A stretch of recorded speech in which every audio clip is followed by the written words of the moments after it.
Oh man! All right. So speaking of Steve Buscemi, wouldn't he look good in these unis right here, boys? As we got the 1923 classic Jacob, throwback. I know who you're thinking would look good in these uniforms. Charles Buckets Goldenberg would look phenomenal in those uniforms. Yes, he would. Exactly. What do you guys think, man? I'm digging it, dude. They got the stripes on the sleeves and everything. The leather helmets. Me and Aaron Rodgers, our Aaron Rodgers, not the Aaron Rodgers, were messaging back and forth last night, or maybe, I think it was last night or the night before. And I said, I think they're going leather helmets like Illinois. And I'm glad they did. I think this is going to look absolutely sick, guys. Did you see the video how they made them too? How they're individually hand painted. Like I wish we could show those videos, man. That would be me too. Awesome. Guys, go check that out on that's on Packers.com, I believe. Yeah, and the best thing you'll see is the reaction video. It's the most emotion I've ever seen out of Romeo Doubs in my life, and I think all he does is, "Ooh, those are nice." It's just good to see him have some emotion. I honestly am in love with these uniforms. I think they're so freaking cool. You watch Tucker Kraft when he throws one on and he does the flex. He goes, "The flex was not needed." It's like, oh, it's so awesome. I think this is definitely the best run of this scheme. You know, we saw these a couple of times, back in the 2010s. And we also saw a variant of this, I believe it was the 94 season, 75th anniversary season. Remember seeing Brett Favre running around in a variation of this uniform. I think this is the best version of it right here, the 1923 edition. We got the leatherhead look.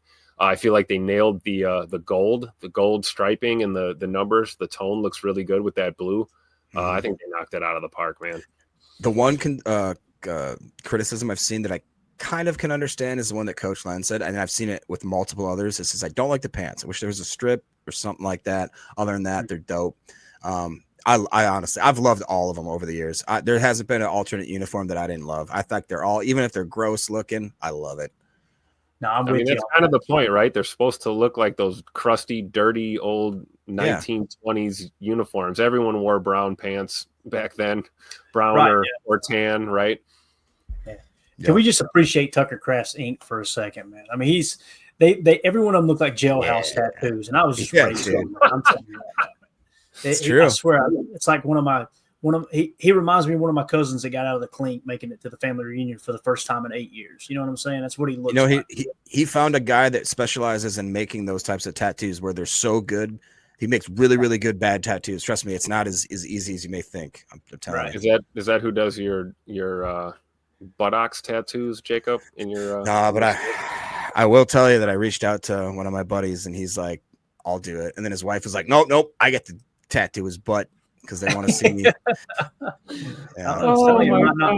Might not be his wife much longer. Dan Mullen with the super chat said, I've got a couple rugrats. Any advice for going to practice? Tim, you have the floor, sir, for a guy who's got a couple kids here. Hopefully they belong to Dan, but he's got a couple rugrats he's going to be taking to camp practice. So what do you think, Tim? Any advice? Get there early. That would be my number one advice, especially if you got the kiddos with you and you want to see the players do the bike ride and stuff like that.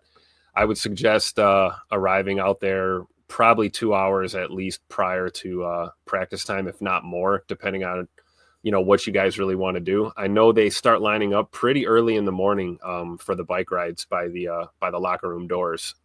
Probably as early as 6 or 7 o'clock in the morning, people line up sometimes. So if that's what you want to do, get there early. That's my main piece of advice. And then hang around the area of Armed Forces Drive and Oneida Street to kind of watch that main drag of the players coming in and out. And then, work your way over to Nitschke Field and grab a seat in the bleachers and, grab a snow cone from the street vendors over there. And like my wife is saying in the chat, bring hats, portable shade, lots of snacks, water and stuff like that is okay to carry in at Ray Nitschke Field.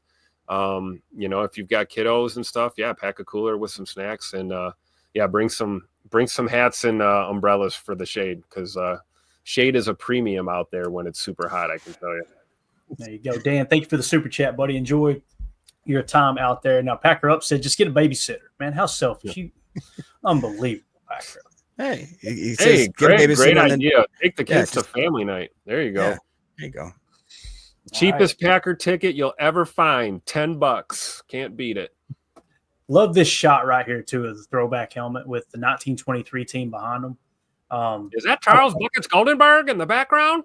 I don't think it is. I feel like I should know who that is. I don't think it's not Cal Hubbard. I don't think Cal Hubbard came along yet in 23. When he came along, Cal Hubbard, you guys don't know, to the best of my knowledge, he's the only person in NFL history that is in the NFL Pro Football Hall of Fame and Major League Baseball Hall of Fame, because he was an umpire after he retired from winning championships with Curly, playing for the Packers. But I'm pretty sure that's Mike Michalski over Lambeau's shoulder there. There's Lambeau. Mike Michalski, another guard, small guard, but is that Johnny Blood doing the gangster lean b-boy stance? I don't think it is him. I couldn't figure out who that was. Man, epic.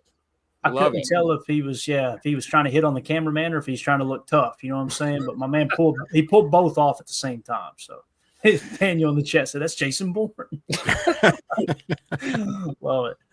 All right, so one last thing here, a quick little recap. I love to just kind of go through and ask AI, hey, comb through the interwebs. Did we miss anything? So we probably covered everything here. Put it up on the Patreon group. If you guys want to join our Patreon community, it's the best way to support what we do here. $3 get you access to everything. It also gets you access to all the chats, the giveaways. Anyone who's a member in the Patreon group or a member here on YouTube, just hit join on YouTube as well. We're going to be giving away an autographed Dontavion Wicks rookie card this weekend. So make sure you're a member of one of those two aspects, and we'll put your name on the wheel, spin it, and give that away to one lucky viewer. This is what Tim was talking about, though, patreon.com/Packer Fan Total Access. Also, let me mention this real quick while I'm thinking about it. The Fantasy Football League. If you're a Patreon member, what we did last year was Patreon members, we're going to create a fantasy league, first come, first serve, first one that gets added in. Well, this year, those who were in the league last year, you're grandfathered in, okay?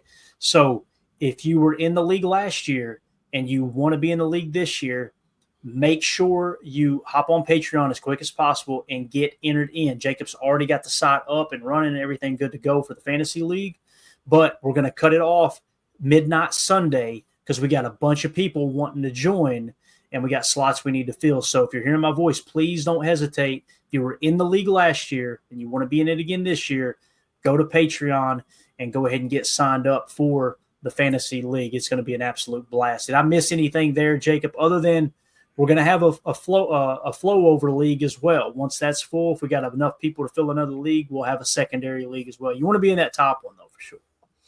Yeah, no, that's pretty much it. It's going to be a 14-man team right now. I think we have 5 or 6 that have for sure guaranteed that they're going to be in it. It's going to be super fun, man. It's going to be a super flex, full PPR, 2 defensive players. We tweaked the scoring from last year because it was a little bit wonky. People ended up having their last round of the playoffs in week 18, which is never ideal. So we switched it, pulled that over so that the last week of playoffs is going to be week 17. So everybody has a way more fair shot.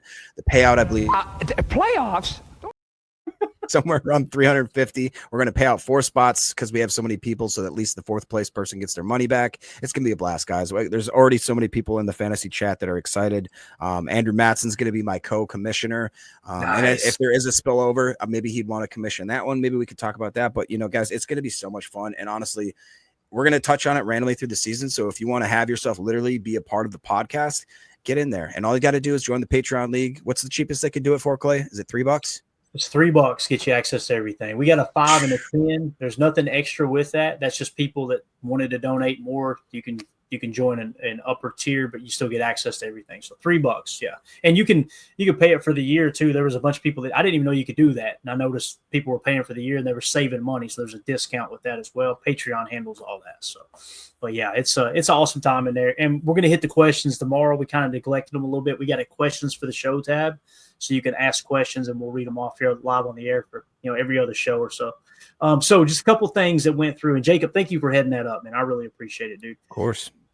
Special teams coordinator Rich Bisaccia is mentoring rookie wide receiver Matthew Golden, nicknaming him Bullet after Hall of Famer Bullet Bob Hayes, a former Cowboys receiver and Olympic gold medalist who wore number 22 like gold. Now, how cool is it that Bisaccia keeps tying in historic NFL players to current Packers to kind of get them in touch with the history of the game?